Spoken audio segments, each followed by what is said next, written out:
সুপ্রিয় দর্শক, আসসালামু আলাইকুম। সবাইকে স্বাগতম জানাচ্ছি আজকের গুরুত্বপূর্ণ সংবাদে। প্রথমেই জানিয়ে দিচ্ছি সংবাদ শিরোনাম। ইরানে নতুন হামলার বিষয়ে ট্রাম্পকে জানাবেন নেতানিয়াহু।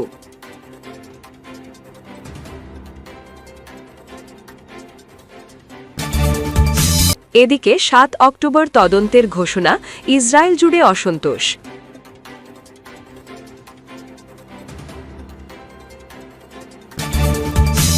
অপরদিকে ইউক্রেন যুদ্ধের লক্ষ্যে অপরিবর্তিত পুতিন।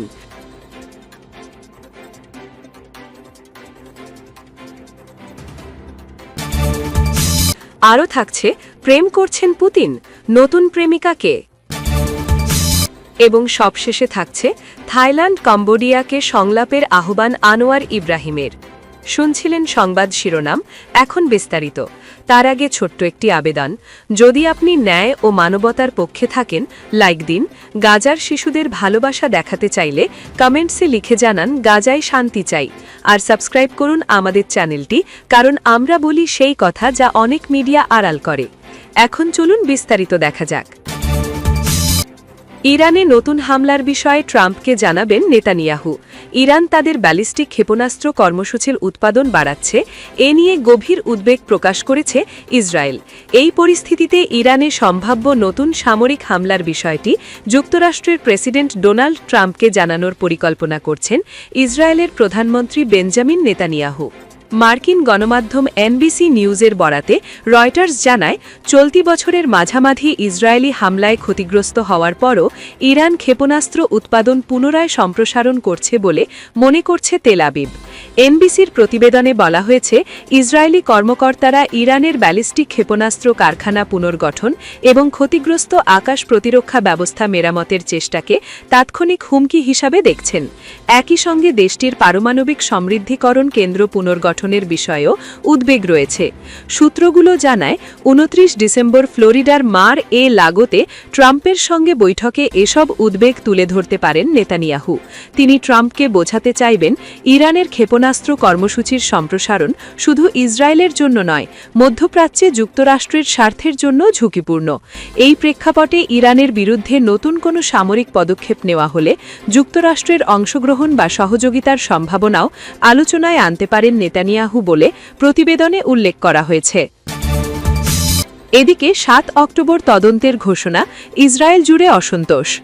ইসরায়েলের প্রধানমন্ত্রী বেঞ্জামিন নেতানিয়াহু তার সরকারের ২০২৩ সালের ৭ অক্টোবর হামলার নেতৃত্বাধীন আক্রমণের সময় সৃষ্ট ব্যর্থতার তদন্তে নেতৃত্ব দেওয়ার ঘোষণা দিয়েছেন।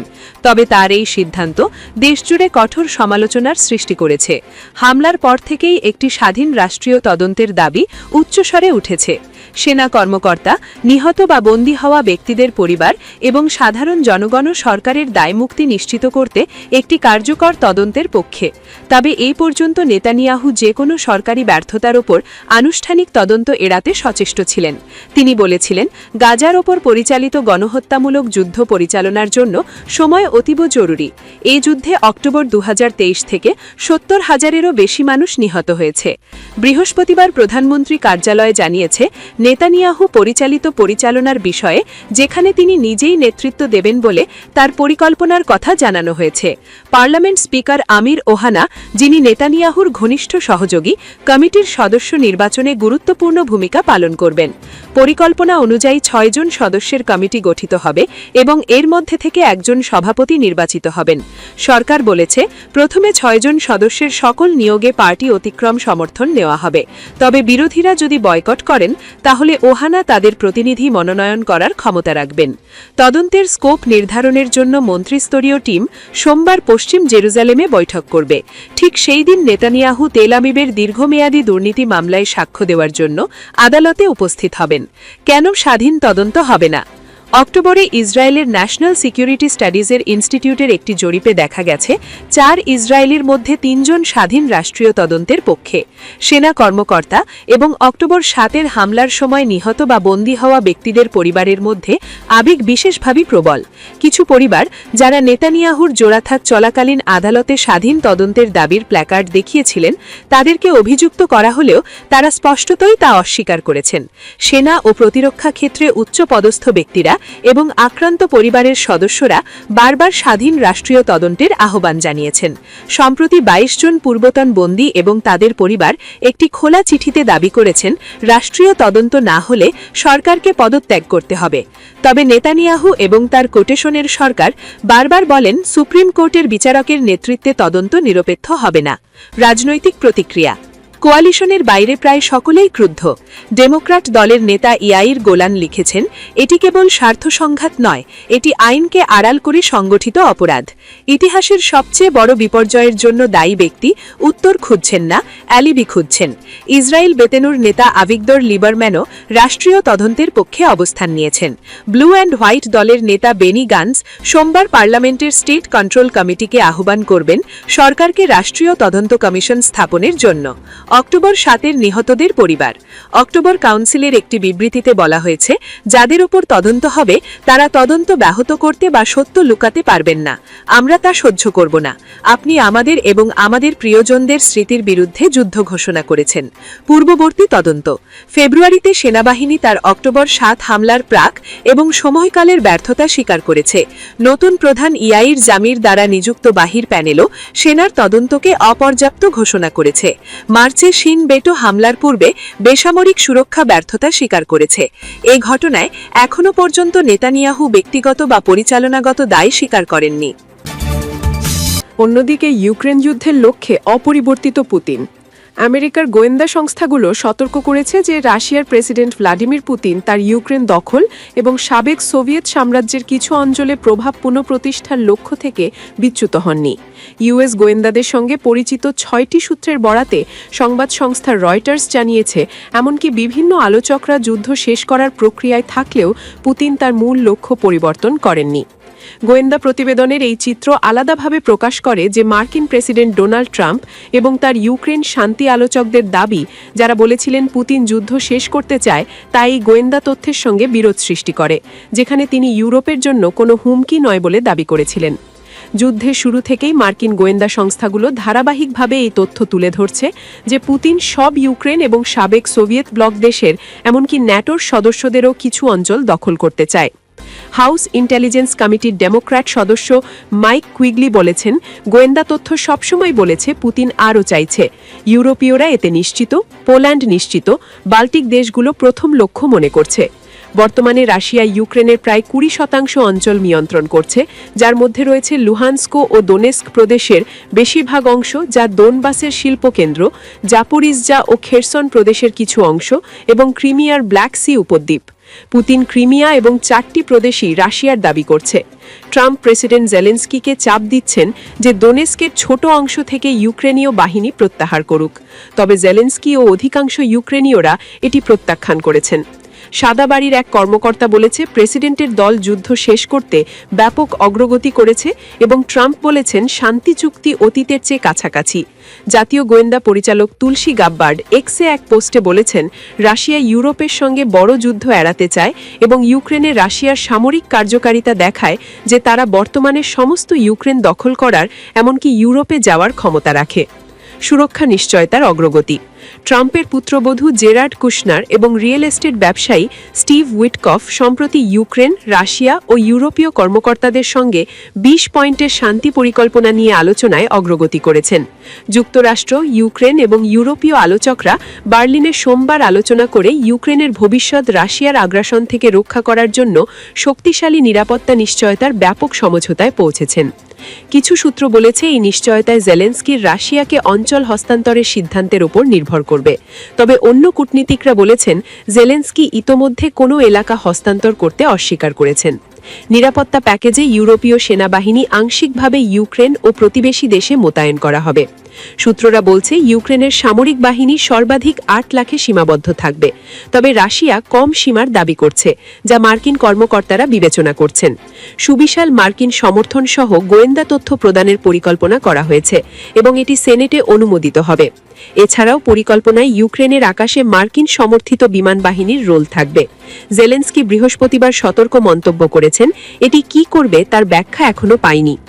রাশিয়ার আঞ্চলিক দাবি অব্যাহত।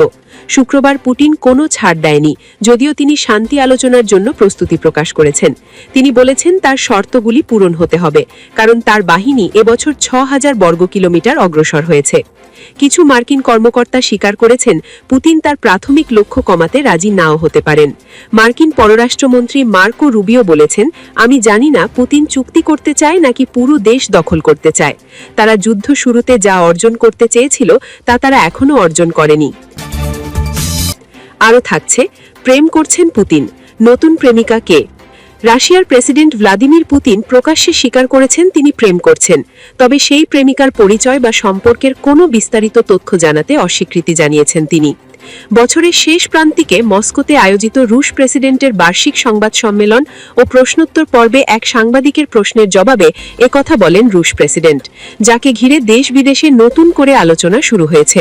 শুক্রবারের ওই সংবাদ সম্মেলনে রাষ্ট্রীয় গণমাধ্যমের এক সাংবাদিক জানতে চান, পুতিন কি প্রথম দেখায় প্রেমে বিশ্বাস করেন? উত্তরে রুশ প্রেসিডেন্ট হ্যাঁ সূচক জবাব দেন। এরপর সরাসরি প্রশ্ন আসে, তিনি নিজে কি প্রেম করছেন?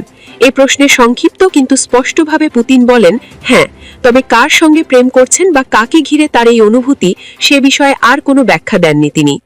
ব্যক্তিগত জীবন নিয়ে বরাবরই চরম গোপনীয়তা বজায় রেখে চলেছেন ভ্লাদিমির পুতিন।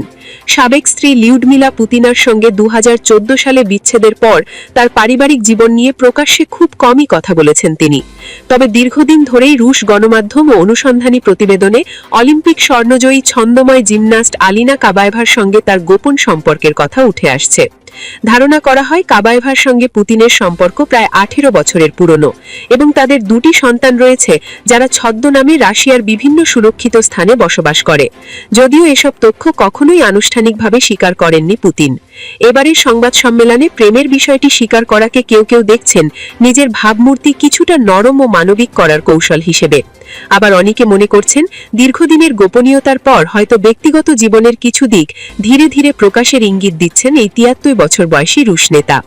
সংবাদ সম্মেলনের আরেকটি মুহূর্ত সামাজিক যোগাযোগ মাধ্যমে বেশ আলোচনার জন্ম দেয়। দর্শক সারিতে থাকা তরুণ সাংবাদিক কিরিল ভাজানোভ আমি বিয়ে করতে চাই লেখা একটি ছোট প্ল্যাকার্ড হাতে উপস্থিত হন।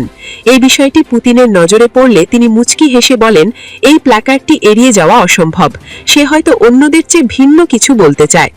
এরপর কিরিলের পোশাকের দিকে ইঙ্গিত করে ঠাট্টার ছলে পুতিন মন্তব্য করেন, তুমি তো রেজিস্ট্রি অফিসে যাওয়ার জন্য তৈরি হয়ে এসেছো।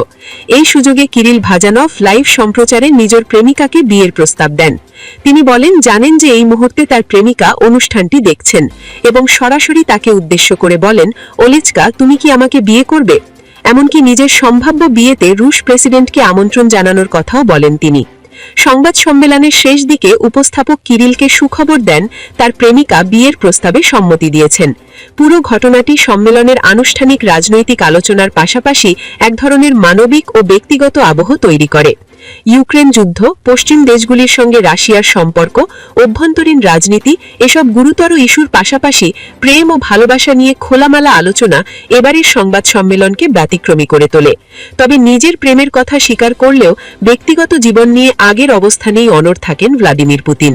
এর আগে একাধিকবার তিনি বলেছেন তার ব্যক্তিগত জীবনে হস্তক্ষেপ তিনি পছন্দ করেন না এবং সেটি সম্মান করা উচিত।